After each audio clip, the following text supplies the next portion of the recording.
নেশা পাইন, আমি মাধ্যমিকে ফার্স্ট হয়েছি। আমি সিবিএসই তে রাজ্যে সেকেন্ড হয়েছি এবং স্টেট জয়েন্টে প্রথম হয়েছি। আমি আইএসসি 2017 এ অল ইন্ডিয়া ফার্স্ট হয়েছি।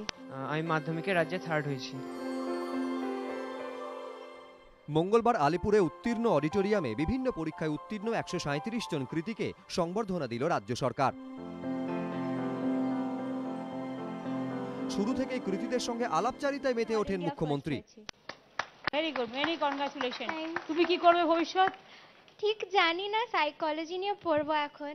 আচ্ছা, তুমি তো আমার সেদিনকে বলেছো হ্যাঁ, হ্যাঁ। সাইকোলজি নিয়ে পড়বে। মেডিকেলে কোনটা ইন্টারেস্ট?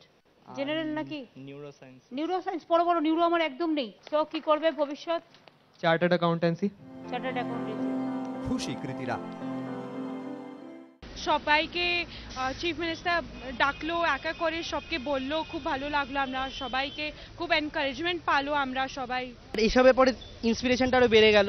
এবার এইচএসে আরো ভালো করার চেষ্টা করব। সিএম নিজে এসে আমাদের ব্লেস করেছেন, পার্সোনালি কথা বলেছেন এবং জানতে চেয়েছেন আমরা বড় হয়ে কি হতে চাই। তো খুব ইন্সপায়ার্ডও হলাম আজকে এর জন্য। এবিপি আনন্দর সেরা বাঙালি 2016 কালকের সেরা আজকে বিভাগে সম্মানিত বিড়লা হাই স্কুলের দেবাদিত্য প্রামাণিক এবার সিবিএসই দ্বাদশে কলকাতার মধ্যে প্রথম। পাশাপাশি প্রথম ইঞ্জিনিয়ারিং জয়েন্টে সংবর্ধনা পেয়ে খুশি দেবাদিত্য।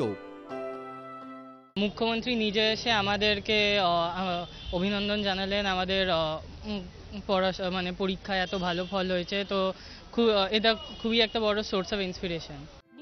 উচ্চ মাধ্যমিকে মেয়েদের মধ্যে প্রথম, মেধা তালিকায় ষষ্ঠ স্থানাধিকারী কলকাতার বিদ্যাভারতী গার্লস হাই স্কুলের মঞ্জিষ্ঠা সাহা। তার কাছেও দিনটা হয়ে রইল স্মরণীয়। উনি সবার সাথে এসে নিজে আলাপ করছেন এবং ওনার এত এই পার্সোনাল মানে কেয়ারটা পেয়ে ভীষণই খুশি। মুখ্যমন্ত্রীকে এদিন এত কাছ থেকে পেয়ে উচ্ছ্বসিত কৃতীরা। কতটা ভালো লাগছে আমি বলে বোঝাতে পারছি না। আর মাননীয় মুখ্যমন্ত্রীকে এত কাছ থেকে দেখতে পাওয়ার সুযোগ, এটা খুব ভালো লাগছে। খুব হ্যাপি আজকে আমি। কৃতী ছাত্রছাত্রীদের সঙ্গে এসেছিলেন তাদের বাবা মা, শিক্ষকেরা। অনুষ্ঠান শেষে খুশি তারাও। অরিত্রিক ভট্টাচার্য, এবিপি আনন্দ, কলকাতা।